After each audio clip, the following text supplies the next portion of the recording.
ಲಕ್ಷ ಜನರ ಮುಂದೆ ಗಲ್ಲಿಗೆ ಹಾಕೋ ಮುಂದೆ ಹಾ ನಕ್ಕೋತು ಗಲ್ಲಿಗೆ ಕೊಳ್ಳ ಕೊಡ್ತಾನಂದ್ರ ಅಂತ ಪುಣ್ಯಾತ್ಮನ ಅಂತ ಜಗತ್ತಿನೊಳಗೆ ಎಲ್ಲಿ ಸಿಗ್ತಾರ ಹೇಳ್ರಿ, ಏ ಎಲ್ಲಿ ಸಿಗ್ತಾರ ಹೇಳ್ರಿ.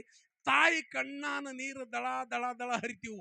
ರಾಯಣ್ಣಗೆ ಗಲ್ಲಿಗೆ ಇರಿಸುವಾಗ ಬಂದ ತಾಯಿ ಕಣ್ಣಾನ ನೀರು ಒರೆಸಿ ಹೇಳ್ದ, ನೀ ಅಳಬಾರ್ದು, ನೀ ನಗಬೇಕು, ಹೌದು ಹೌದು, ನೀ ನಗಬೇಕು.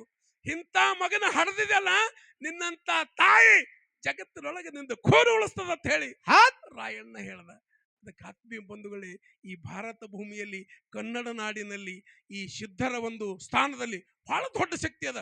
ಈ ಮಣ್ಣಿನೊಳಗೆ ಅಂತ ಶಕ್ತಿ ಅದ. ಅದಕ್ಕೆ ನಾವು ನೀವೆಲ್ಲ ಇವತ್ತು ಮಾಡಬೇಕಾದ ಕೆಲಸ ಮುಖ್ಯ ಅದೇ. ಮಕ್ಕಳಿಗೆ ಒಳ್ಳೆಯ ಸಂಸ್ಕಾರ ಕೊಡ್ರಿ, ಮಕ್ಕಳಿಗೆ ಒಳ್ಳೆಯ ಶಿಕ್ಷಣ ಕೊಡ್ರಿ. ಮಕ್ಕಳಿಗೆ ಎಲ್ಲಿ ಬುದ್ಧಿವಂತರಿರ್ತಾರ, ಎಲ್ಲಿ ಹಿರಿಯರು ಇರ್ತಾರ, ಅವರ ಹಂತಿಲಿ ಮಕ್ಕಳಿಗೆ ಕುಂಡ್ರಲಕ್ಕೆ ಹಚ್ಚ್ರಿ. ಇವತ್ತು 4ನೇತೆ 5ನೇತೆ ಕಲಿಯು ಮಕ್ಕಳದವ ಬಾಯಾಗ ಗುಟ್ಕ ಹಾಕೊಂಡು ಹೋಗ್ತಾವ.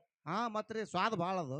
ಕೈಯಾಗ ಮೊಬೈಲ್ ಹಿಡ್ಕೊಂಡು ಮಕ್ಕಳು ಮೊಬೈಲ್ ಬಿಟ್ಟು 24 ತಾಸು ಇರುದಿಲ್ಲ. ಮೊನ್ನೊಮ್ಮೆ ನಾನು ಹುಬ್ಳಿಗೆ ಹೊಂಟಿದ್ದೆ. 6 ತಿಂಗಳ ಕೂಸದ ಬಸ್ನಾಗ ನನ್ನ ಮಗ್ಗಲಕ್ಕ ಕೂತಿದ್ರು ಅವರು.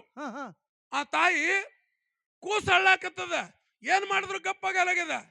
ಆದ್ರ ಮೊಬೈಲ್ ತೆಗೆದು ಅದ್ರಾಗ ಹಾಡು ಹಚ್ಚದ ಮೇಲೆ ಆ ಕೂಸು ಗಪ್ಪಾಯ್ತು. 6 ತಿಂಗಳ ಕೂಸ್ರಿ, 6 ತಿಂಗಳ ಕೂಸ ನೋಡ್ರಿಪ್ಪ. ಈಗ ಅವಕ್ಕ ಹೊಟ್ಟಿಗೆ ಹಾಕೋ ಮುಂದೆ ಸಹಿತ ಮೊಬೈಲ್ದಾಗ ಹಾಡು ಹಚ್ಚಿ ಕಸಿದ್ರ ಅದು ತೋರ್ಸೋತ್ ಹೊಟ್ಟಿಗೆ ಹಾಕ್ತಾರ. ಎಷ್ಟೋ ತಾಯಂದಿರು. ಹೌದು ಹೌದು, ವಿಚಿತ್ರ ಅನಿಸಂಗಿಲ್ಲ? ಎಷ್ಟು ಅದಕ್ಕೆ ನಾವು ಕಟ್ಟು ಬಿದ್ದೇವಿ. ಅದರಿಂದ ನಮ್ಮ ಶಕ್ತಿಶಾಲಿ ಯುವಕ ಸಮಾಜ, ಯುವಕರು ತಯಾರಾಗೋದು ಕಡಿಮೆ ಆಗ್ತದೆ. ಅದಕ್ಕೆ ದಯವಿಟ್ಟು ನೀವೆಲ್ಲ ಈ ಎಂತ ಜಾತ್ರೆ ಮಾಡಿರಿ, ಸ್ವರ್ಗ ಇಳಿಸಿರಿ ನೀವು. ಬಾಬಾನಗರದವರು ನಿಮ್ದು ಎಷ್ಟು ನಾ ಮಾತು ಹೇಳಿದ್ರು ಶಬ್ದ ಸಾಲುದಿಲ್ಲ. ಹೌದು, ಹೋದ ಸಲನೇ ಕೋಟಿ ಕೋಟಿ ಖರ್ಚು ಮಾಡಿ 50 ದೇವರನ್ನ ತಂದು ಮಾಡಿರಿ.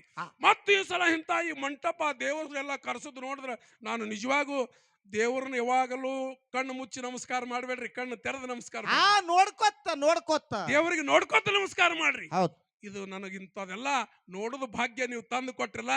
ಬಾಬಾನಗರದವರಿಗೆ ಮತ್ತೊಮ್ಮ ಈ ಶಿರಾಡೋಣ ಸಂಘದ ವತಿಯಿಂದ ಅನಂತವಾಗಿ ಪ್ರೀತಿಯ ನಮಸ್ಕಾರಗಳನ್ನು ಹೇಳಿ, ಇನ್ನ ಅವರಿಗೆ ಒಂದು 4 ಮಾತಾಡಿ ಒಂದು ಖ್ಯಾಲಿ ಹಾಡಿ ಮುಂದೆ ಮಂಗಳಾರತಿ ಮಾಡ್ತಾರ. ಬಹಳ ಶಾಂತವಾಗಿ ಕೂತೀರಿ, ಸಮಾಧಾನದಿಂದ. ನೀವು ಇಲ್ಲಿ ಒಂದು 100 ಮಂದಿ ಕೇಳಿರಂದ್ರೆ 1,00,000 ಮಂದಿ ಕೇಳ್ದಂಗೆ ಆಯ್ತು ನನಗೆ. ಹೌದು, ಯಾರೋ ಗದ್ದಲ ಮಾಡಾರ್ದೆ ಕೇಳಿರಲ್ಲ. ನಿಮಗೆ ಮತ್ತೊಮ್ಮೆ ನಮಸ್ಕಾರ ಹೇಳಿ ಮುಂದೆ ಪಾಳಿ ಅವ್ರಿಗೆ ಒದಗಿಸಿಕೊಟ್ಬಿಡು. ಓಕೆ.